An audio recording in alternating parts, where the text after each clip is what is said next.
Oh, hello everybody, and welcome to Flash 5, the show where we like to list our top 5 favorite things from movies, because we're going to be talking about soundtracks. This is, what do we call it, the B-side of our musical 2-week period or whatever. Mm-hmm. Soundtracks better that we think are better than the films themselves. I picked this category we were just talking about in November, maybe even earlier, because I had a few ideas in my head. I was like, oh, I bet, yeah, that makes sense. That makes sense. I'll submit it. And here we are, finally. And Scott, you've been saying you were excited. I was excited. I do my list. As soon as you come up with a topic, I write a very rough list. Sometimes I'll have like 3 movies. Sometimes I'll have like 50, and then I wean it out. This list was the 1, 2, 3 in that order. It has not changed. It has not wavered. I've been waiting months to talk about this. And because it's such a specific topic, we decided to bring in an expert. Wait, Jersey that's not Jim Mike? is with us. Huh? That's not Mike. This guy's back. Jersey Jim. You've been replaced. What's going on, Jim? boys? How Good to are be you? here. Not bad. I mean, thanks for having me here because you gave me a really meaty topic to kind of sink And my with like teeth into. 0 notice. We told you about it 5 minutes ago, and you're like, yeah, I've got my list right here. The thing is, Yeah. Jersey Jim knows in order is sports, music from movies. Like that. Let's go. And you know what? Because of so, I had a stack of records ready to go, waiting for this event. We said that's 5, what I like. not 15. Specifically, such things as like American Graffiti. I talked about that It was on on our last last show. week. Absolutely. We got a couple Beatles albums here. Specifically, actually, I've got the mug for it. Help. Oh, There you go. Jim's cheating. He's got 17 honorable mentions. He's getting out of the way right Yeah, now. but those movies are not better than the soundtrack. Okay, Like, no, yep, that's true. One that might rival it here. yeah. Joshua Logan's Paint Your Wagon. Ooh, Okay, those are very Jim's nice. 3. See you later, Jim. Thanks for coming out. Thanks for stopping by.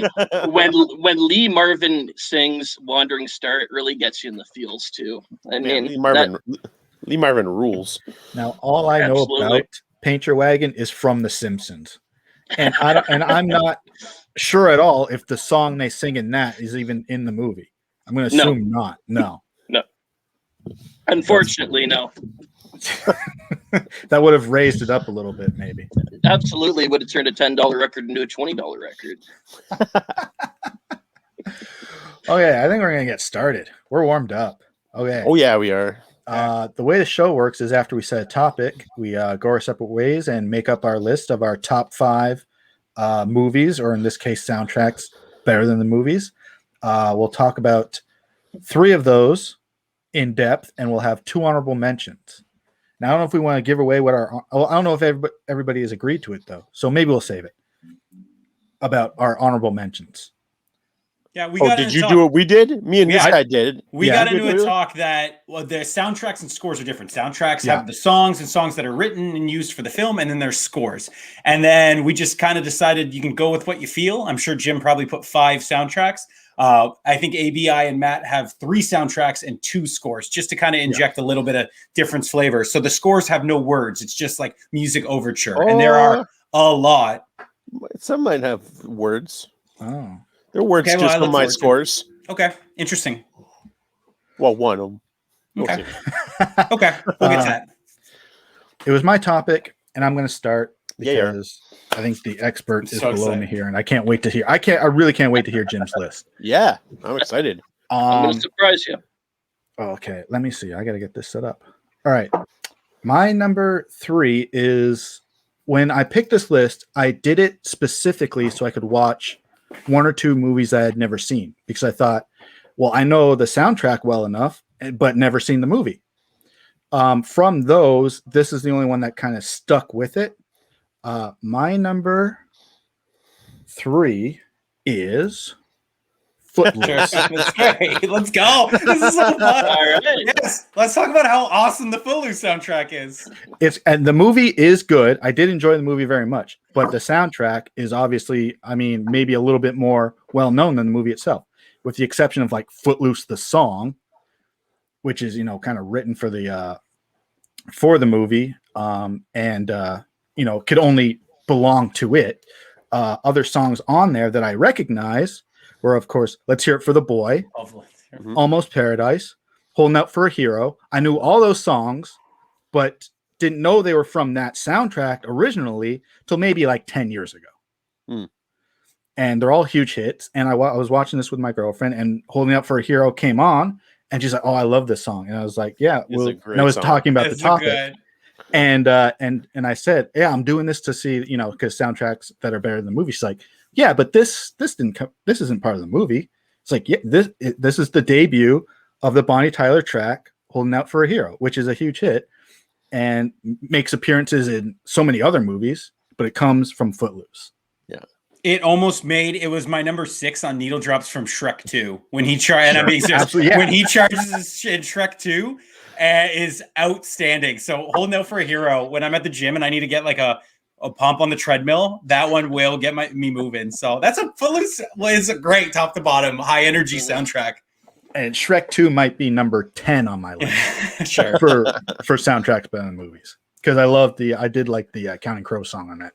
See, so I should look at this. I don't know the Footloose remake soundtrack. I've never even looked. I've never seen it. Miles Teller's in it, but I can't imagine there being many songs on that one like as classic as the original. I think they lift pretty much the soundtrack for that movie as well. Yeah, I'm gonna from what look at I've that. seen, like I was YouTubing earlier just to refamiliar myself with songs and scenes, and when I Footloose both came up. These all are Let's Hear It for the Boy is Janet Kramer, and she's like a new country artist. Oh, so they did covers. Maybe Yeah, did covers. Blake Shelton does I Footloose. don't hate that. Yeah. It's kind of fun. CeeLo Green does Walkin' Blues. Interesting. David Banner. The Hulk? No, David Banner. No, David Banner. The original Hulk? Yeah. Gray Hulk. Cool. Yeah. Good call, man. Yeah, so that's my number 3. All right. So like Scott said, my 3, 2, 1 are all song soundtracks. And so like Matt, I watched much of the movies. Because I wanted to see if the movies were not as good as I remembered. And B, I wanted to see the use of the songs within the movie because I didn't remember. Most of these movies I've seen it only once or twice. But the soundtracks, however, I've listened to a lot. And so we're going to start off with a movie from a director that I like the majority of her work. This is one that is okay. I watched it and I actually enjoyed it the other night, but the reason I enjoy it the most is because of the songs that they use and the way that they use them. And I'm talking about 2006 Marie Antoinette from Sofia Coppola, starring Kirsten Dunst. And as you can hear the song, can you guys hear the song? Yep. Is it loud? Is it okay? It's loud enough to get us flagged, yes. Okay. Okay. That is the Cure Plain song, and it's used in a great scene. And not only does it has this is CD1, so it has 2 CDs. The first CD is kind of more upbeat songs. Second CD is more mellower songs. Might have to come down a little bit. Okay, I will turn it down. And so this is one of my favorite New Order songs. The soundtrack has pretty much one of my pretty much top to bottom has a ton of my favorite bands on there. So like I said, it has The Cure, has Susie and the Banshees, has New Order, it has Adam and the Ants. And so not only does it have the Cure once, but it also has them twice. It has them in the wedding scene, and then it has them on the end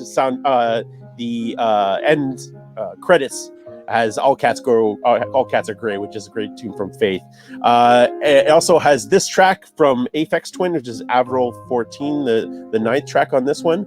And it is just a beautiful piece of music from a guy who does a lot of really noisy techno electronic stuff.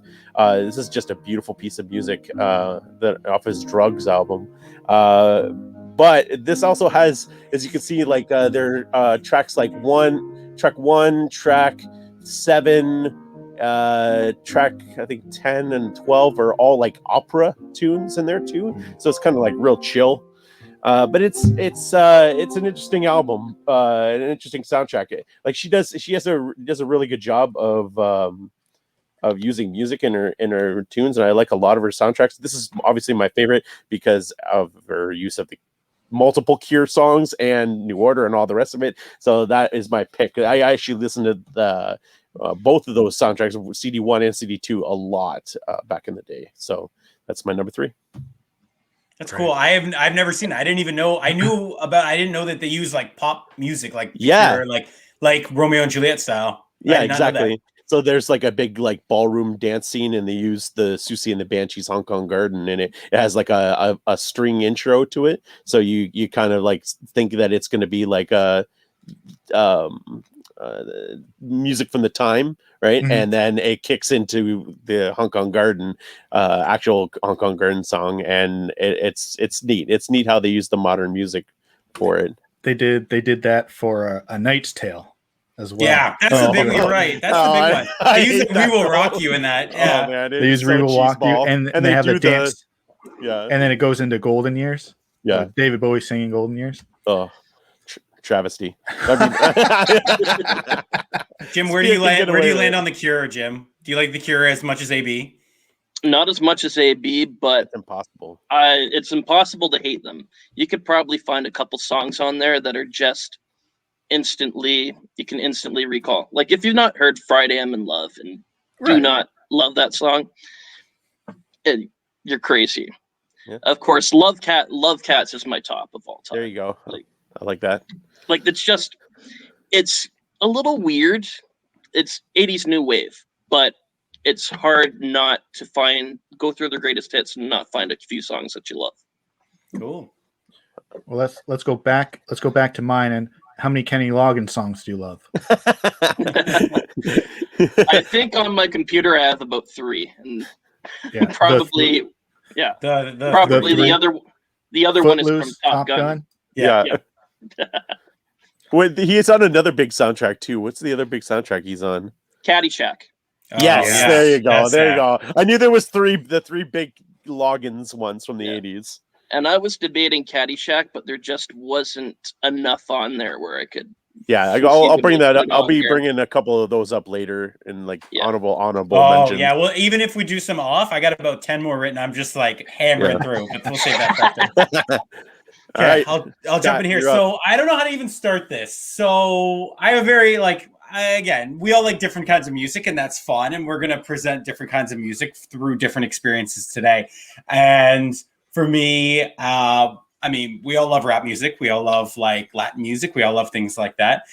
So this one for me is a no-brainer of a soundtrack. It's one that I heard. I was in high school, and I listened to it on the regular to this day.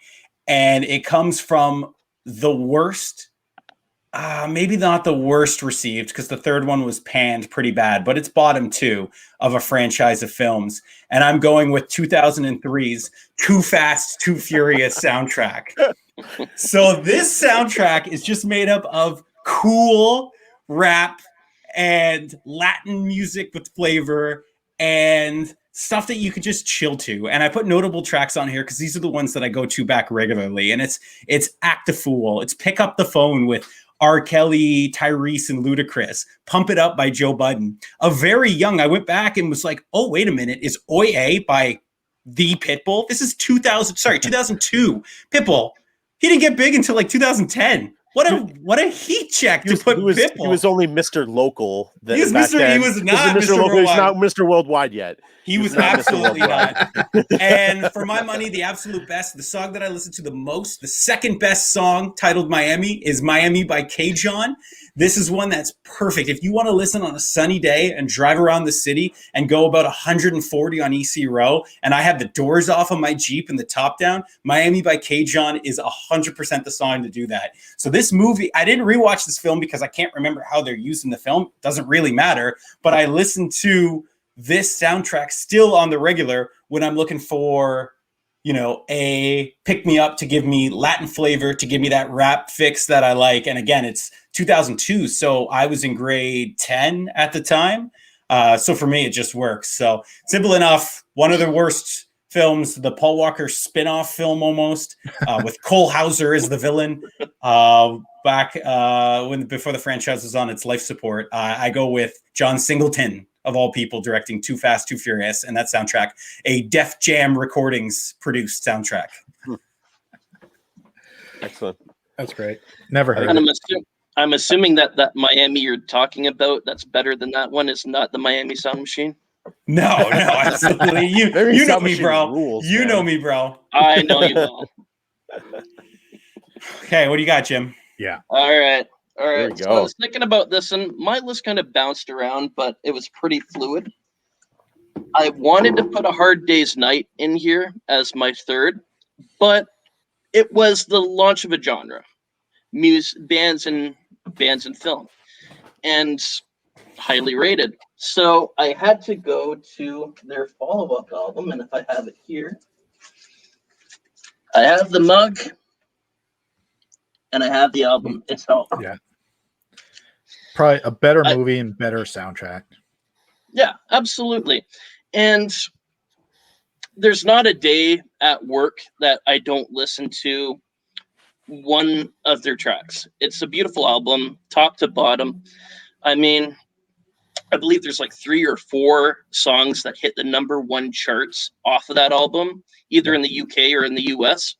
So just on top of the strength alone on the album, it's kind of hard to put it against the film. And the film wasn't bad by any means, but when you have a record that stands the test of time for, 45, 55 years now? Yeah. You got to go with Help as number 3. Yeah, and it's I mean, Hard Day's Night is a way better film than Help, so it's definitely a good choice if you're going to go like soundtracks that are better than the film for theirs, because Hard Day's Night is actually really good. I really like that film, but Help, you're right, it's okay. It's okay. Yeah. And the sequel film is always going to be rated worse than the original. And it wasn't even the last one. They had a couple of more movies, yeah, a couple more soundtracks to go along with them. Yellow Submarine was really weird when I watched it a couple years ago. It ended up on like channel 34 Leamington, which is like this grainy UHF channel that they have out in the county. But they have probably about 20-30 songs from all the encompassing albums on there. Yeah. So again, that's pretty hard with the volume of the songs that they have on that one. It was hard to kind of put that.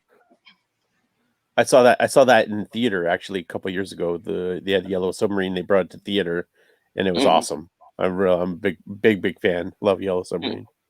Of the 2 title tracks for Help and Hard Day's Night, I really don't like A Hard Day's Night as a song. Whenever it comes up, I skip it. And then Help will come on, and I love Help. I love the story behind Help. Yeah. John Lennon was like during the touring years, and John Lennon was like getting fried. He was just he was like on the edge of like, I can't do it anymore. And he's like literally calling for help because he's like getting almost mentally ill about touring. It's a great song. And it's a transitional album for them too. You kind of hear the what was their future going to be? You hear that in Ticket to Ride. You kind of hear the old early 60s version of the Beatles, but you kind of hear what they were going to be, it's just a great album. Yeah, definitely. Good choice. I like it. Thank you. I'm excited about this one. Oh boy, here we go. Number 2. my number 2 is soundtrack from a movie. The movie is part of a franchise, and of those movies, this obviously I think has the best soundtrack, and I don't know how to explain it. It's really the one thing, not the one thing I really like about the movie, but I have to say it's the best thing about it. It's the best thing about the movie. My number 2, bring it up, click here, and then this. Rocky 4. Oh my God, let's go. Wow. Wow. Okay. Man. The debate on bad movies is so interesting. Please go, because that movie's a 10, and I know the soundtrack is great, but like it's not a bad movie. It's okay. It's Allow not me to retort. it's not a bad movie considering there are, Rocky 5 is terrible. But the soundtrack, the whole movie it's practically a musical. Yes. And it even includes Eye of the Tiger because they use it in the opening, like previously on Rocky part of the movie. And then I have the list here. So tracks: Burning Heart, Hearts on Fire, Double or Nothing, Eye of the Tiger, Living in America. They almost paused the movie story-wise entirely, just so Apollo Creed can have his massive, walkout to James Brown singing Living in America.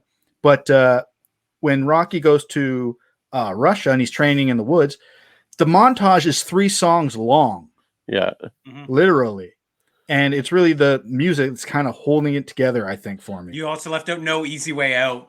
No Easy Way Out. No Easy Way Out. Another montage where it's a flashback of that movie is probably no lie. That movie's probably 100 minutes, and it's probably 35 minutes musical. I'll be honest. Yeah. It's the mid 80s, baby. It's the It is the Rocky Clip Show episode, basically.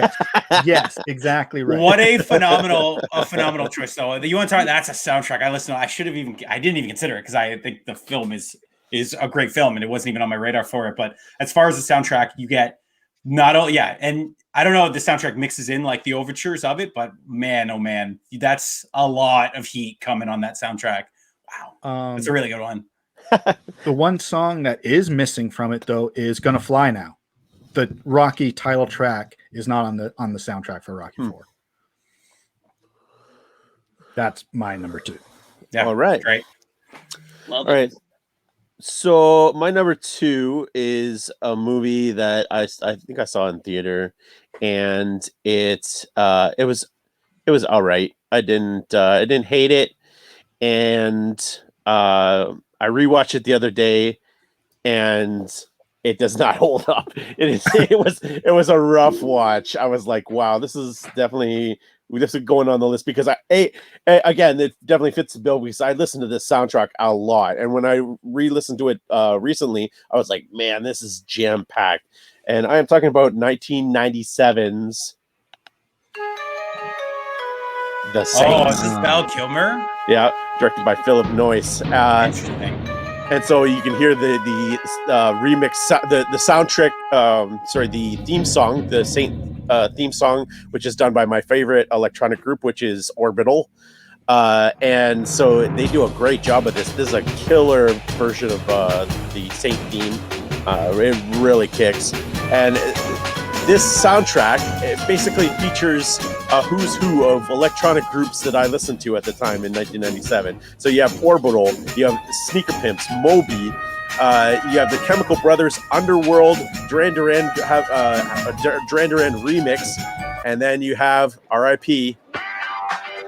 Daft Punk on the things. You have David Bowie doing his electronic music, Little Wonder. And you have the last track there, which is a beautiful track from Everything But the Girl called Before Today.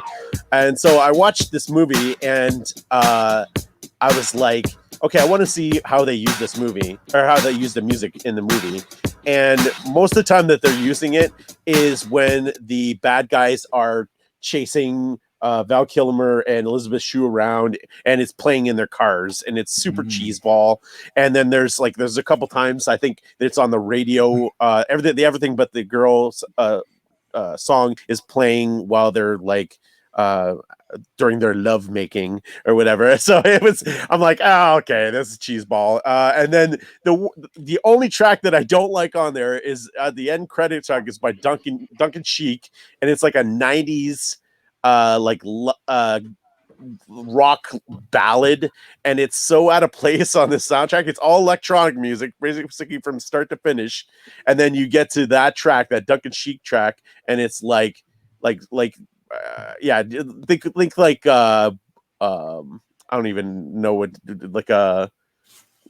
name a 90s band and that's their love ballad from the 90s, and it's like, oh man, it's just brutal. But other than that, literally like you could go down that track list, and it's all these are all groups that I listened to in college at the time, minus the Prodigy, who are on a bunch of other soundtracks like Hackers and all that stuff. But basically, you just go down that list, and it's like, yeah, I love them, I love them, I love them, I love them.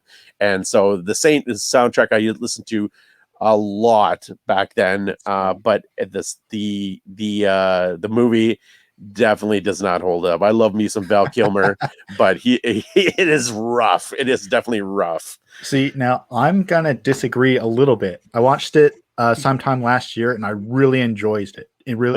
Enjoyed it, and it's interesting because you bring up the soundtrack, and I was like, did that movie have songs? And like you said, they're not used in the right places and stuff. Yeah, so like really the music really went over my head as far as the soundtrack's concerned. But I did like the movie. Yeah.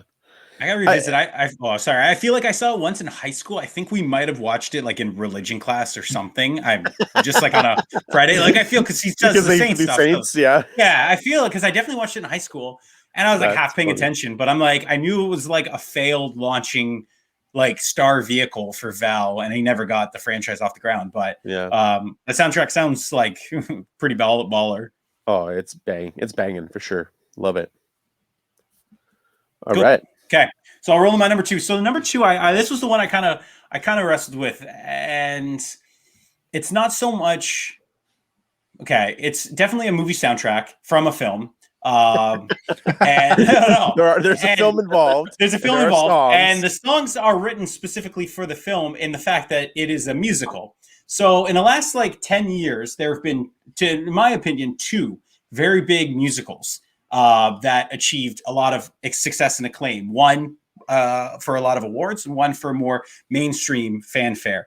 And I knew I was going to pick one of them because at the end of the day, I really don't like both of those films as much as they were lauded as being. I don't think they're particularly good films. I just was deciding on which soundtrack I like better. So in my opinion, the one movie I'm talking about was La La Land, which the soundtrack doesn't hold up as well as my number 2, which is 2017's The Greatest Showman. Oh yeah. So people think I love this movie. It's fine.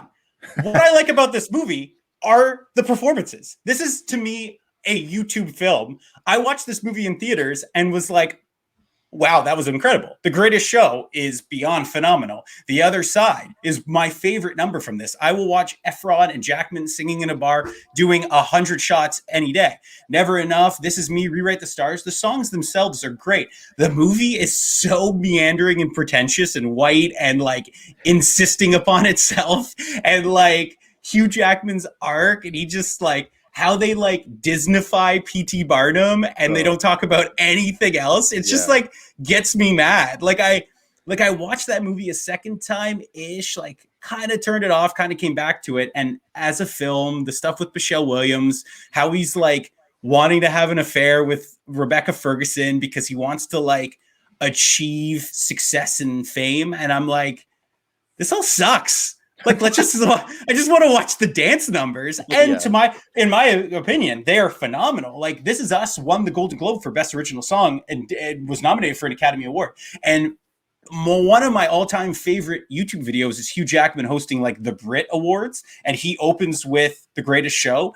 And he has like an orchestra of like 200 dancers and singers. And it is scintillatingly good. But again, that's just the songs that were written for the film. So I'll listen to the soundtrack every week. I will literally put this or the remix version. They do a remixed, reimagined version of all these songs with like Pentatonics, Zach Brown Band.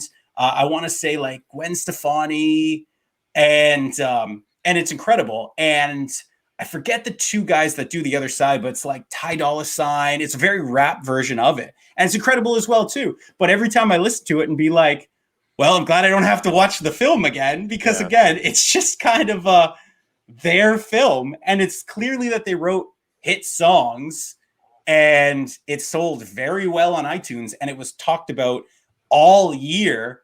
But the movie itself is not good. And I just want to watch movie stars, be handsome. I will watch Zac Efron and Hugh Jackman be handsome, but I don't really need to see their stupid story arcs in the film. So that's why, for my money, my number 2, I wanted to go with one of the musicals because I listened to them both. But I think the jazz injected with the songs in La La Land don't reach the height to me as the songs which have a more pop fanfare from The Greatest Showman. So my number 2 is the soundtrack to The Greatest Showman. Yeah, I held off watching The Greatest Showman because of how they basically like rewrote P.T. Barnum's history. Hey, P.T. Barnum, yeah. I was not on board. I'm like, and I knew what, like, from talking to people, are like, oh man, have you seen it? We're like, oh thing, and then like I don't like it because it like gets people in the head that P.T. Barnum was a good guy, right? That was like helping his employees out and like, oh, I want to take care of my people and take care of my acts. Meanwhile, the guy was like abusing his animals and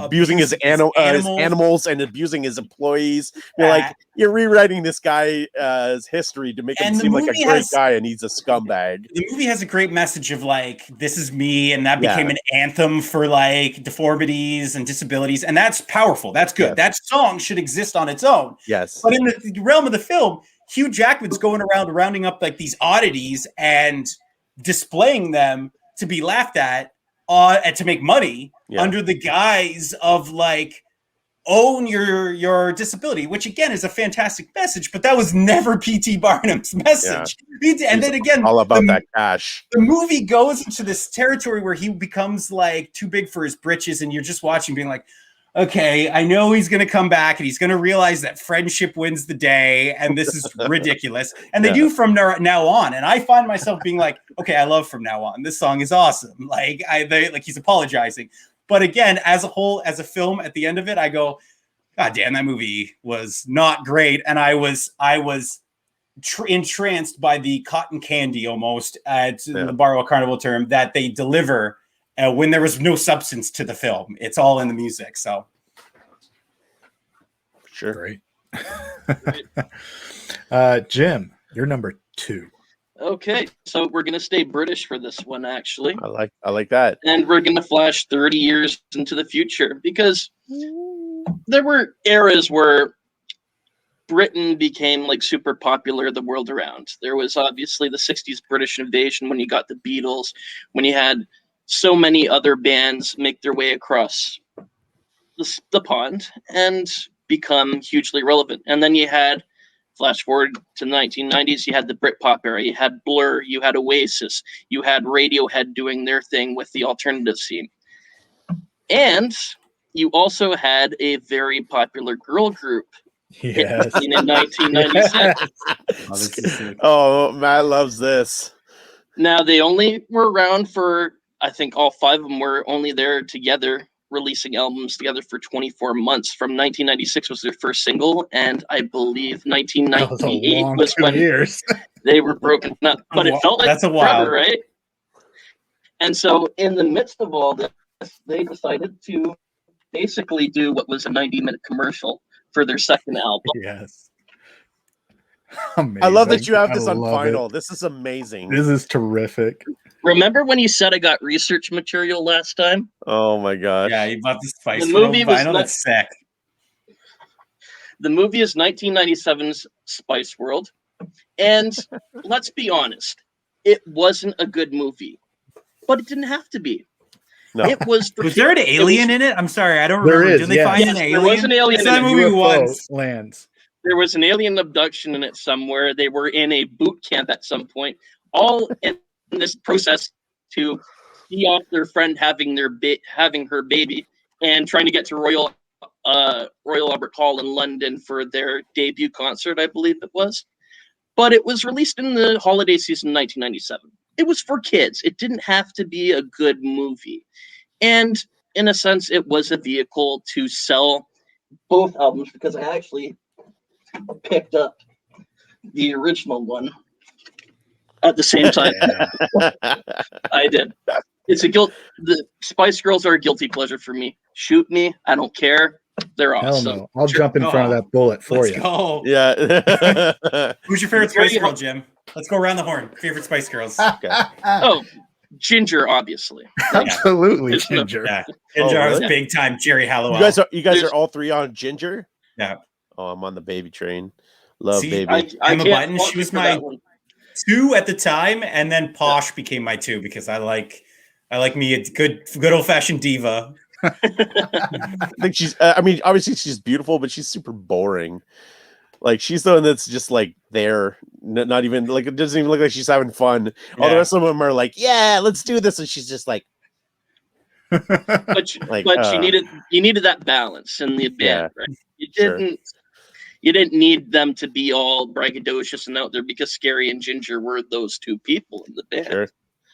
But hokey movie, cameos littered throughout it. Roger Moore was in it. Meatloaf was the bus driver, if I'm imagining. Alan Rickman was there. Was Elton in it?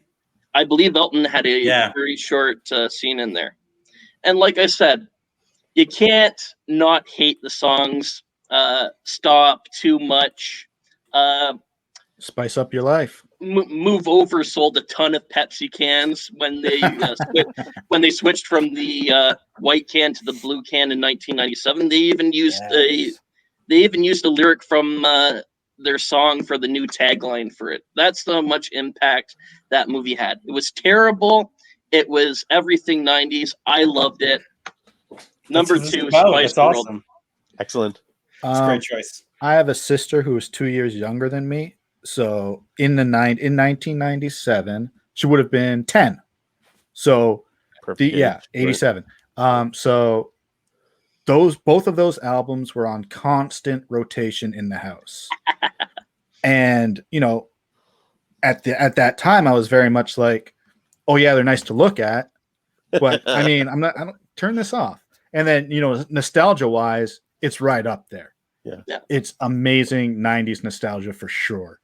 And I actually went looking for the Spice World DVD, and I think it's out of print because it's not like on Amazon or anything. And I was disappointed like recently because I almost put this on my list myself, and I wanted to watch the movie again. And yeah, it's hard to find now, and that's disappointing. Whoops. Yeah, I think I first saw it in like 2008, and that was when they did the reunion after the 10 years that they broken up. It was on like E or Star in Canada, what it was called, and it's like, yeah, it's hokey, but you know what? And of course, I saw Spice World before I saw any of the Beatles movies, and then when I saw those, I was like, oh, this is what they were doing. It's the same thing. Yeah, yes, good point. Yeah, it's true. It's true. That's fun. It was a no. Yep. Go ahead. No, I was going to move on. I was going to move on to the honorable mentions if you had nothing else. Go ahead. Let's do honorable mentions. Okay. Now, I also went, I know you guys did as well. I picked 2 scores for my honorable mentions. Let me get the screen up here. Only because I went through the list and I could think of 2 like right off the bat. Tron Legacy. There you go. Yeah. Saw that movie in theaters. Love the music. And I thought for sure it would have been at least Oscar nominated. And it wasn't. And I was severely disappointed. Yeah. They also have songs in the movie when he goes to the arcade and Journey hits on the jukebox. It's nice and loud in the movie theater is really great. And Phantom Menace. There you go. I will argue that Duel of Fates is like maybe definitely top 5 Star Wars song, but it may be even higher than that. So that's an interesting, It's unbelievable. Duel of Fates is crazy good. Like the prequels are a good argument even unto themselves. I know they're just on every time you Google it, they're at the very top. I would probably say Attack of the Clones because I do like Across the Stars a little bit more, well. But the prequels could be their own conversation. So those are great. Mm-hmm. All right. So mine again, like we said, our scores. I watched this film 2 days ago, and it was okay. I think I've seen it. I've seen it in theaters. I know Scott likes this movie. This soundtrack, though, however, I listen to a lot and love, and that is Oblivion. You weren't here. 13. And said Oblivion knocked off Tron Legacy. I like Oblivion more than Tron Legacy. It's the same director. And so this is the soundtrack is by M83, which I absolutely adore. And so when they signed up to do a soundtrack, I was like, I'm on board with this, and it lived up to it. It is a beautiful soundtrack. Definitely goes great with the music, with the movie, and it's fantastic. My other one is 2006, The Fountain. Again, this is a movie that I don't hate. I actually enjoy it. It's very convoluted and very hard to follow, but it's a very beautiful movie. But this soundtrack is one of the most beautiful things I've ever heard in my life. It's by a guy who works with them all the time, Clint Mansell, and the Kronos Quartet.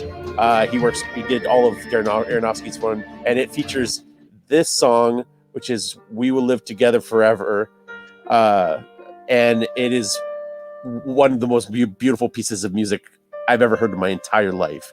It is. I'll put this on and just like melt into my chair because it is so beautiful. And so when you talk about scores, this will constantly come. Fountain will always come up because it is such an amazing score, and it doesn't matter how good the movie is, it will never live up to the music. So yeah, that is my honorable mentions that I had a little bit more to say about. Oh yeah, and we're way under time. We're way under time, man. Let's go. Yeah. I will piggyback on that because I had Tron Legacy and I listened to it and I was like, okay, this is good.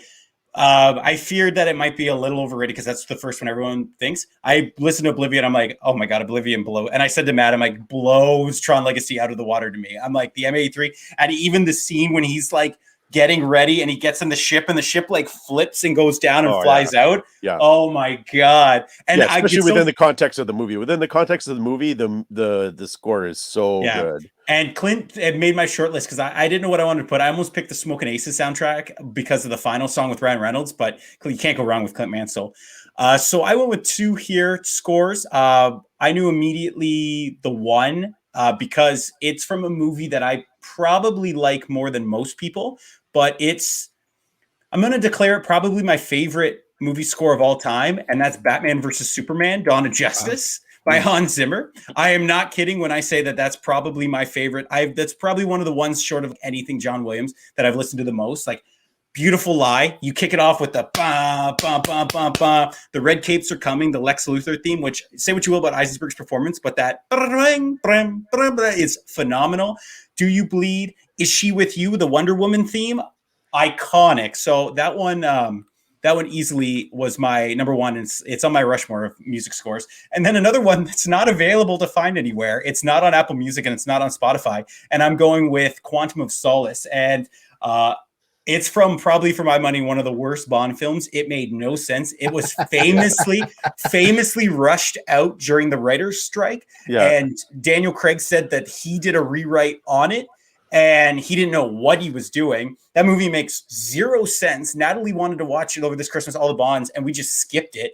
The reason I hate it, it's like coming right off Casino Royale, and it picks up immediately where it picks off, which is very un-Bond-like. So I immediately didn't like that. And it's like Casino Royale is like 2.5 hours, and Quantum of Solace is like 95 minutes. So like it makes no sense. But it does come with a bunch of great tracks. First and foremost, you get like the Bond theme. You get that Bond traveling music. You get the Time to Get Out, which is the very opening of the movie. So if you want to like drive and feel cool, put on Time to Get Out. And I do like the Jack White, Alicia Keys theme song. A lot of people don't. It gets hands. I don't. And yeah, I think I listened to it again today. And I think it's great. I think they have a really interesting sound, the two of them. I like the opening credits of it. And one other thing I'll say, because we are under time, I can talk about my honorables. Go for it. The trailers to Quantum of Solace are phenomenal. So listening to the soundtrack or the score make me revisit the trailers, which make me be like, these trailers are cut phenomenally. And ultimately, the movie itself is very, very poor. So those are my two honorable mentions on movie scores. The Quantum of Solace score has a tune throughout it, and it's bothering me that I can't remember what it was. It was that David Arnold had wrote and then did lyrics for, and Shirley Bassey was going to sing for the opening song, for the title song. Cool. And you can hear it throughout the score. And the producer's like, no, we need a radio hit, and that's why they went with Jack White and Alicia Keys. And then it was very similar to Chris Cornell, and like they went with like the hard rock, and it's fine. I do like it, but yeah, that's interesting. You know what? Shirley Bassey is already associated with one terrible Bond movie with a great song, and because you took because you took Duel of Fates from me, I'm going to say Moonraker, even though it's not a great movie. It is what it is. Her vocals on any Bond song are just superb. So Moonraker will be my one.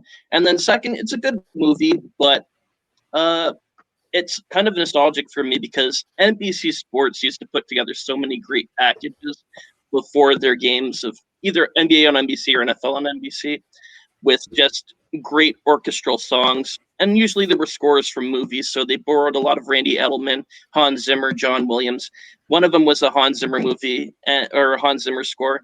AB and Despin saw it at the riverfront, the Windsor Riverfront this past year. It was Crimson. Cool. It was a score from Crimson Tide, Nice. and it was used Oh, before the 1995 AFC Championship game, and it sets the scene so perfectly. Whenever you need that dramatic kind of callback in any type of movie or that dramatic setting, and yeah, I love it. It's awesome. It's it picks up, it drops down. Love it. It's great. Like I saw the movie for the first time with these two, and the next day I remember I did the rewatchables of the episode and listened to the soundtrack as well too. It being Hans Zimmer and Tony Scott, Hans Zimmer. Like you could Mike, that's money right there. So a wonderful selections across the board. Nice. Yep. The Shirley Bassey song is "No Good About Goodbye." That's Okay. the rejected song for Quantum of Solace. Interesting. But the melody is throughout the entire score and the movie. Sure, that's interesting. I'm gonna look into that. Did she actually record it? Yeah, it got recorded, and the producers said, "No, let's use this one." Okay, so we'll check that out. Cool. Yeah. So is that it? Are we on number ones? Number ones, baby. This is it. Let's do it. Bum, bum, bum, bum, bum. Okay, my number one. I mean, this is nothing to do with how good the movie is because it's a fantastic movie. But the soundtrack, I will say, is better. And I don't know if I'm going to get a whole lot of heat for it, but it's going to come up a lot of discussion with my number one, Purple Rain. Wow, that's very fair. Man, absolutely. Hold on. Now, So absolutely allowed or absolutely the movie's not good? No. boom. The movie is weird. The movie is strange. There's a lot of crazy stuff going on, but the soundtrack is off the charts. So for this thing where the soundtrack is here, the movie is wherever you want it to be, but it's not. The movie's not here, right? The movie's not here with the soundtrack. Yeah, well, I would say the soundtrack is here. Yeah, the story to the movie is down here. The performances of the songs in the movie that's what I mean. It's closer to the thing Sure. itself because the story is about the Kid. Prince plays a character called the Kid, and his band, The Revolution, are on the club owner's bad side. Every time they come off stage, he talks about how his performance was weak. It's we need, and it didn't make any sense to me. Yeah, there's one part where I think they sing "Computer Blue" and Darling Nikki, and he gives his entire heart out on the stage. Oh, Darling Nikki is crazy. And then he runs off the stage because Apollonia is sitting next to Morris Day or whatever. Yeah. And the owner goes back. And he's like, "You got to leave that personal shit off the stage and straighten up and fly right." And I was like, that was amazing what he just did. His whole performance, you're out of your mind. And then at the end of the movie, he sings "Purple Rain," and the whole audience starts applauding and crying about it, and that kind of brings him back on the owner's good side. It's we'll keep you on the set list. What's hilarious about it is that the owner gets on it was all about Morris Day and the Time, right? Be like, "Oh man, I love more. Why can't you be more like Morris Day and the Time?" They're crazy. When then the irony of it is Prince wrote all their songs and their songs and basically it sounds like they're performing Prince songs. Yeah. So that's the funny part of the movie is why can't you be like these guys? These guys are way better than you. They're hold up. Just to quickly go through the track listing because every one of these songs, I mean, is a hit in my mind. Yeah. Let's Go Crazy, Take Me With You, The Beautiful Ones, Computer Blue, Darling Nikki, When Doves Cry, amazing. I Would Die For You, Baby I'm a Star, and Purple Rain. Now those are just the Prince and Revolution songs that are on the soundtrack, but More Stay in the Time. They have at least 2 or 3 songs in the movie. Yep. One other band is in there, and I forget what they're called. And then Apollonia 6 has Sex Shooter, and that's not a bad tune either. Is Vanity in there? Is that the other track? No, because it was Vanity, right? Wasn't it called Vanity 6? And then Vanity she 6. left, and they changed it to Apollonia 6 after she joined the group. Yeah. Oh yeah, you're not gonna get me to argue that Prince's songs are more amazing than his movies. If you want to watch some like terrible movies, if you think that like Purple Rain, like people are like Purple Rain is a terrible movie, I'm like, no. You want to watch a terrible movie? Go watch Under the Cherry Moon. Like that's one of his other movies, and it is astronomically bad. It is crazy bad. And Purple Rain is actually cohesive and isn't it technically a sequel? Doesn't he play the kid in that one as well? Yeah. Interesting. It's really weird. It's really weird and really bad. And that soundtrack is good, but it's no Purple Rain. I mean, what? Nothing is Purple Rain. Yeah, nothing. This is yeah. All right. Yeah. What do you got, AB? Oh baby. So when we were getting ready for this, there was no question that this was going to be my number one. This is a soundtrack I listened to constantly. This came out when I was in high school, and it basically had at the time, you had your Run DMC and Aerosmith. Okay, sure. Before this, you had your Public Enemy and Anthrax doing their thing. But then along came a little movie from 1993 called Judgment Night. I get down with all that. I don't even know this. So. Okay, so Judgment Night came out, and this is starring Emilio Estevez, Cuba Gooding Jr., Stephen Dorff. Dennis Leary is the bad guy. Everlast from House of Pain is one of the bad guys. It has Zed from Pulp Fiction is one of the bad guys. I forget his real name. Anyway, it doesn't matter. That guy. And so this soundtrack, Judgment Night soundtrack, it had the idea of bringing together metal bands or like alternative bands and hip hop groups. Oh, no shit. And so every single one of these is this one that you're hearing right here is Onyx and Biohazard. They do the title track. And then you get this other great track, which is from Teenage Fan Club and De La Soul, and it's called Falling. When this one plays at the beginning of the movie during the opening credits, and then you hear it throughout the movie. But I mean, front to back, this is an amazing soundtrack. The first track there, Helmet with House of Pain, Just Another Victim, is amazing. I was a big Helmet fan in high school, one of my favorite metal bands, and I love that song. Whoever came up with the idea of putting Sonic Youth with Cypress Hill about a song about marijuana, he called I Love You, Mary Jane. Genius. Sonic Youth and Cypress Hill doing a song about drugs. Yep, sounds about right. And every single one of these tracks, I absolutely adore. The only thing that sucks about this soundtrack is that it has been. Sorry, I know you're jamming to that, but I downloaded it.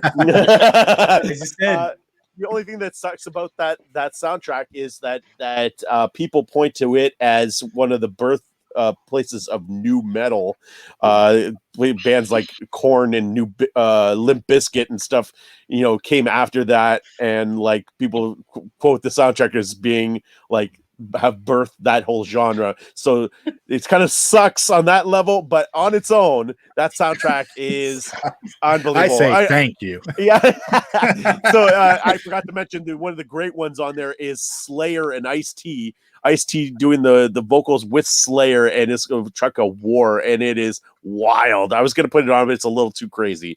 But you can listen to it. It's 1,000% listening to this tonight. Yeah, it is crazy good.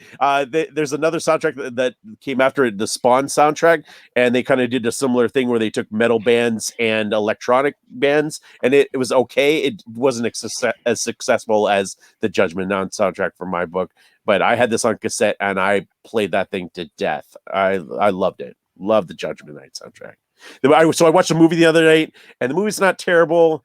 It's not very good, but it's not terrible. It's not as bad as I remembered it to be. It's half decent, but no way is going to ever live up to that soundtrack. You know, I was just gonna say, you would like spend like 10 minutes talking about the soundtrack. I was gonna be like, AB, let's talk about the movie, and you're gonna be like, who gives a shit? Let's talk about this.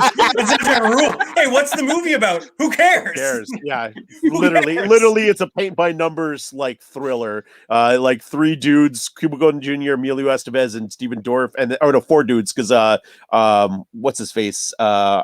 Ari from Entourage, Jeremy Piven. Barry Piven.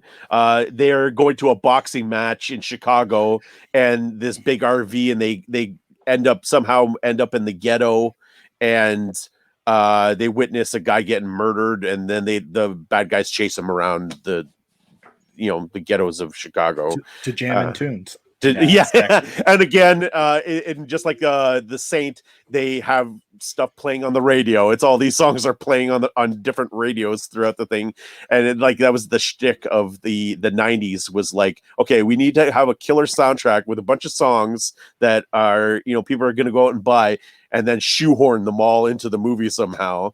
And so this is another example of that. But yeah, Judgment Night, Sick. Cool. Okay, so my number one, this is the one as soon as you said, I was the most excited. We've done like 30 episodes, 20 episodes of this show.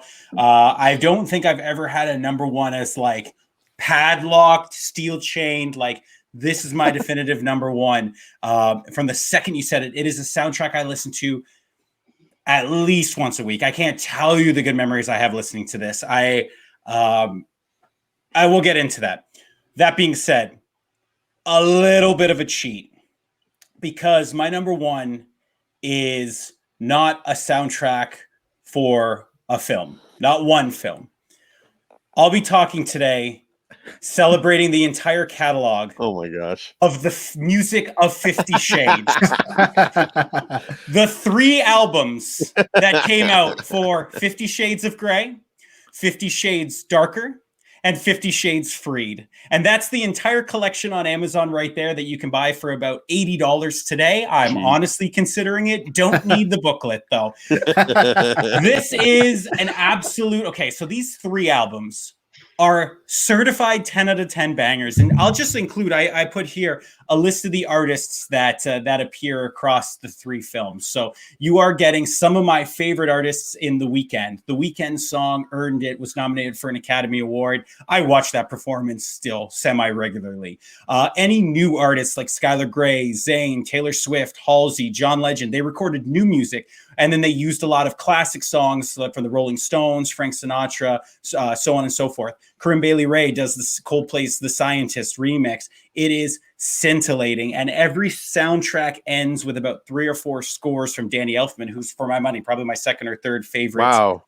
Yeah, he does the I didn't know he for did the score for that. Wow. Yeah. So let's dive in, shall we?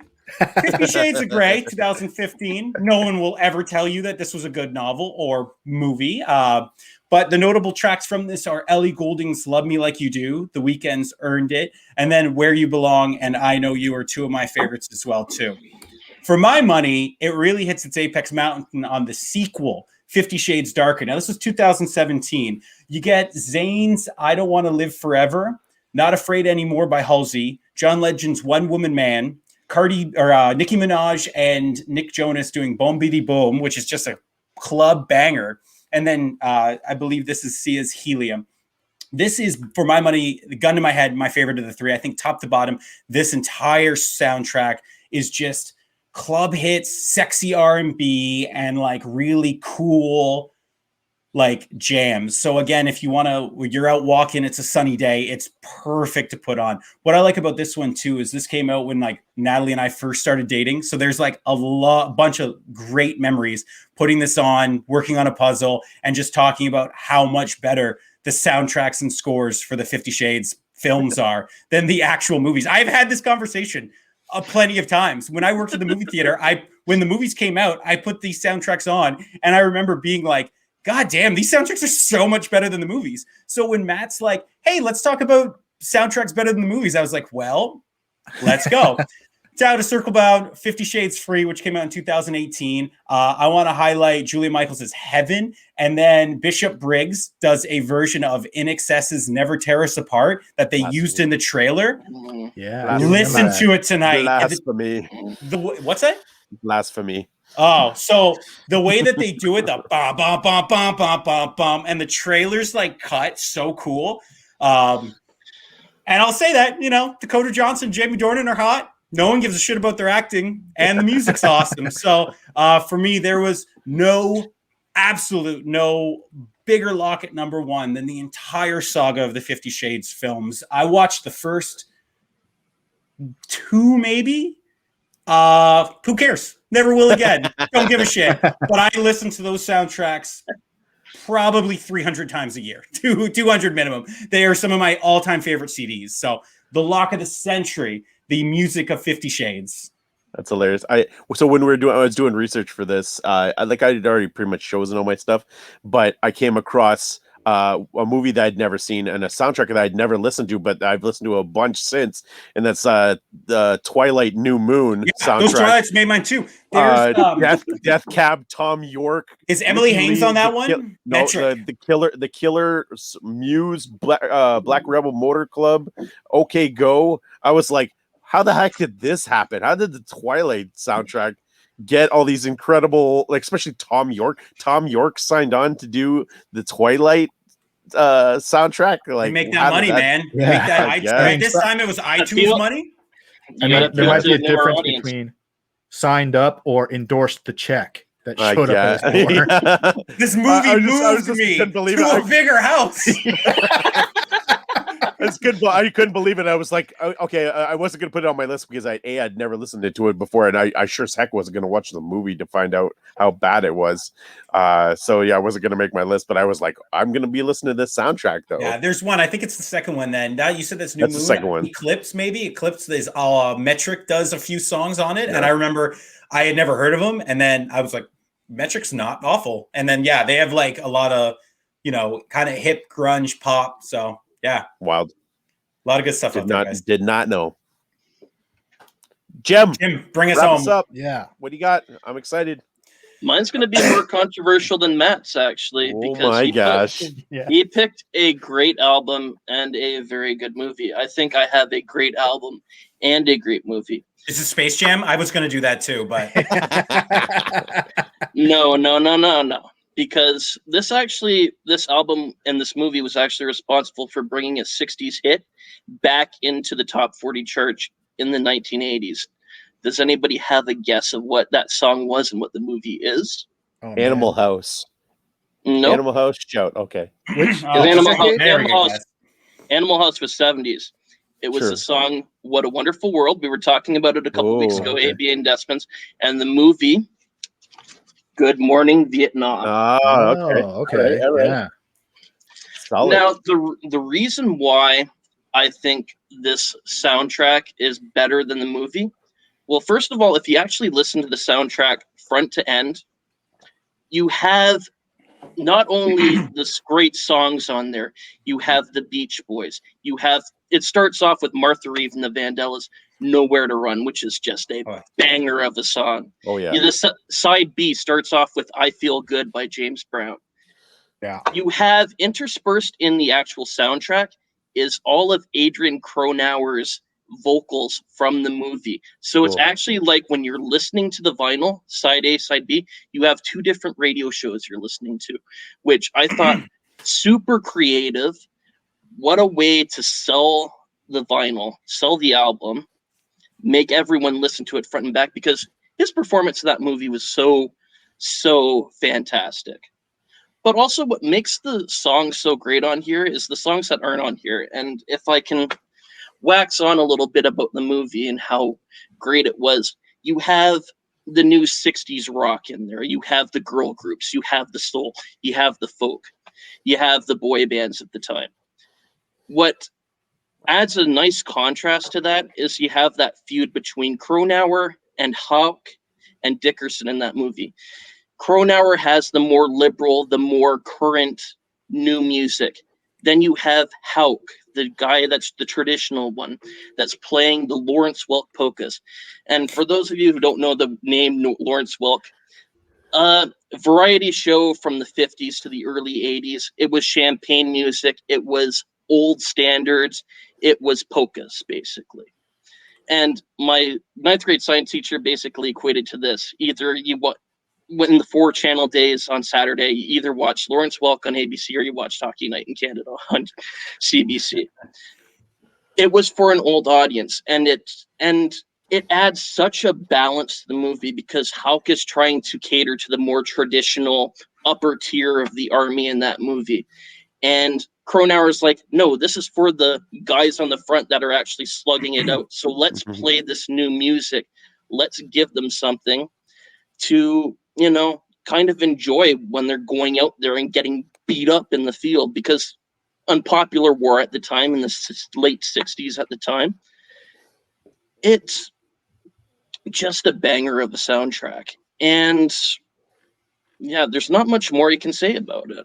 I can argue the 11 or 12 hits on that as being just slightly better than the movie because it also incorporates some of the best Bits.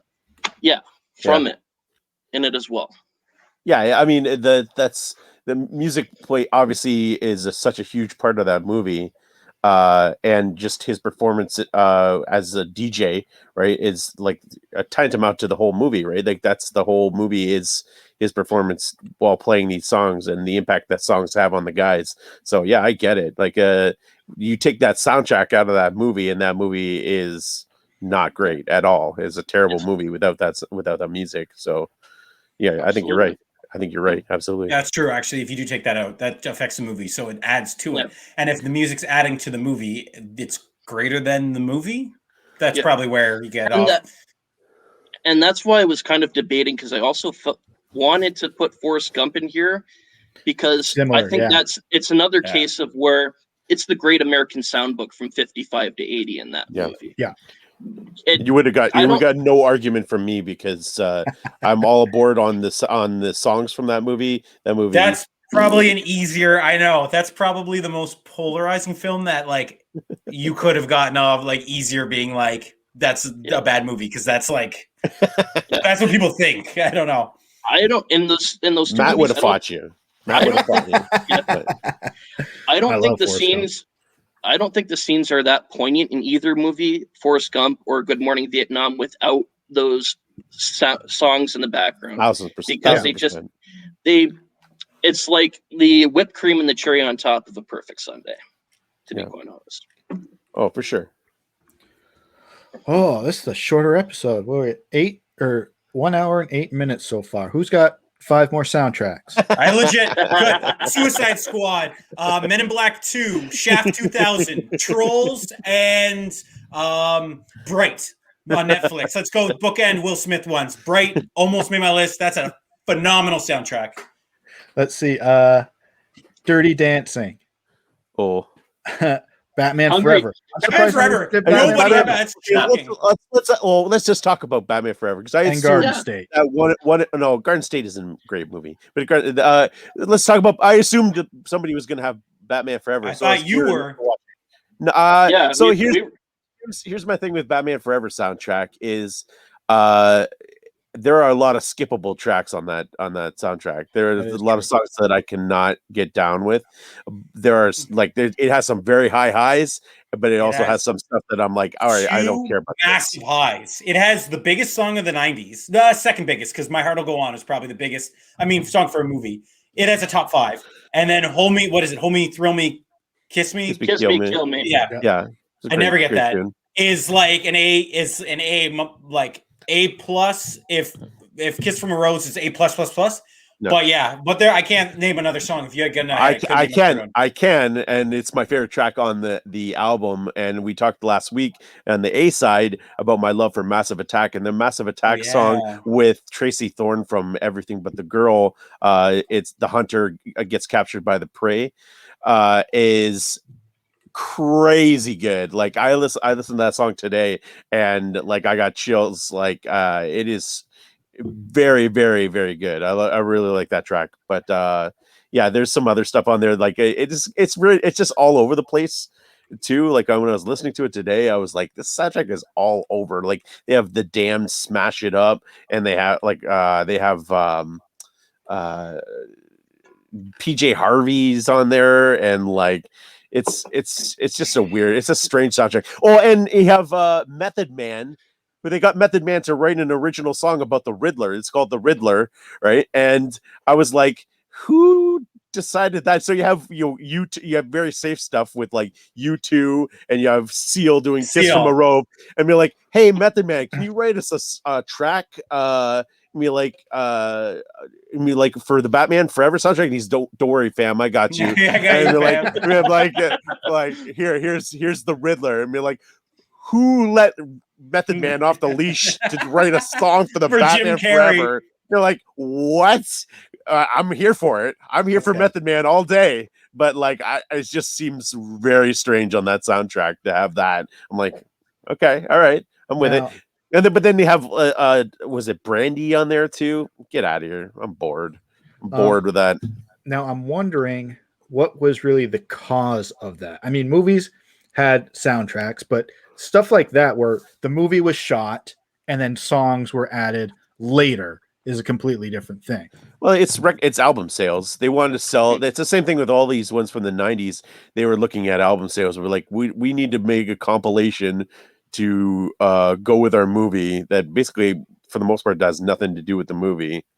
But I'm wondering, exactly. So, but I'm wondering, what was the first one? If you can't really think of it, the first one to really do that. I remember, like in the '90s, The Bodyguard was huge. Wayne's World was a big one, an early one from like the '90s.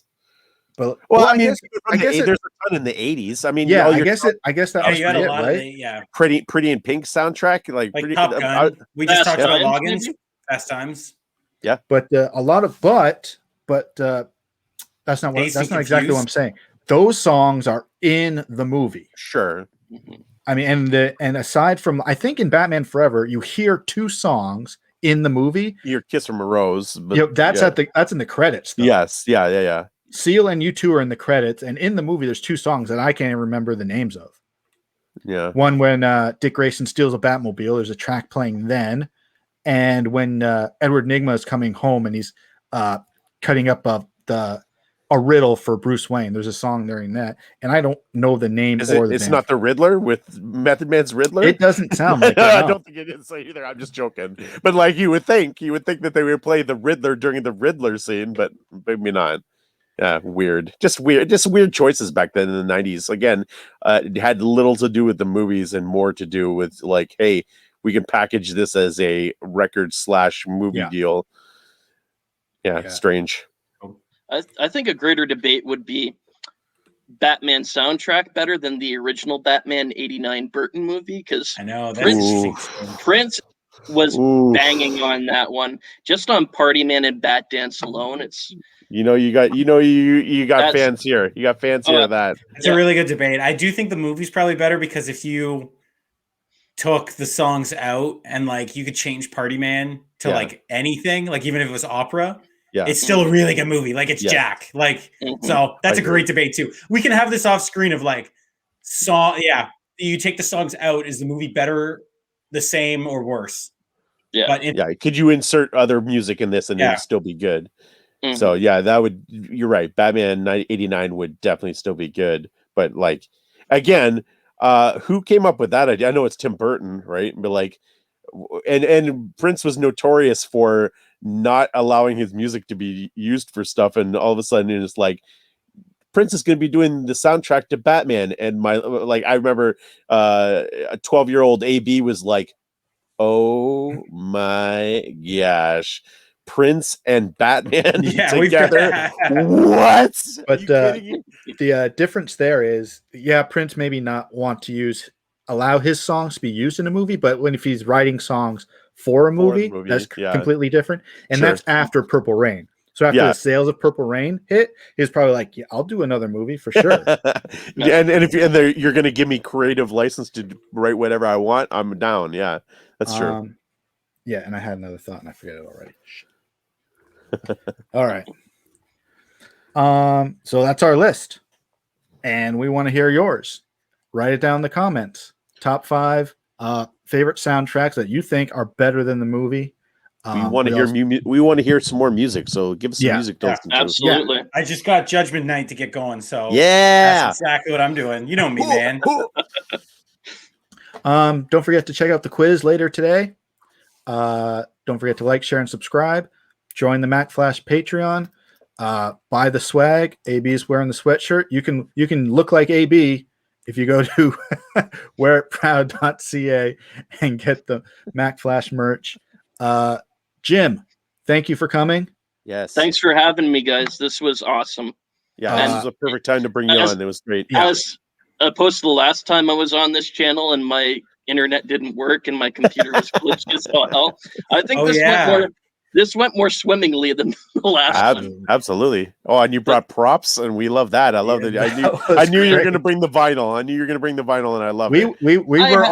We were all digital with what we're showing off, and he's like analog. Yeah. That takes me back to when we first started, when I was downstairs recording on my iPhone. Now I got like a setup. Yeah, but it takes me back to like the rough-in. You look good, pal. Thanks, man. Well, you don't look that bad yourself. We'll think of other lists, and we'll have you back on for sure.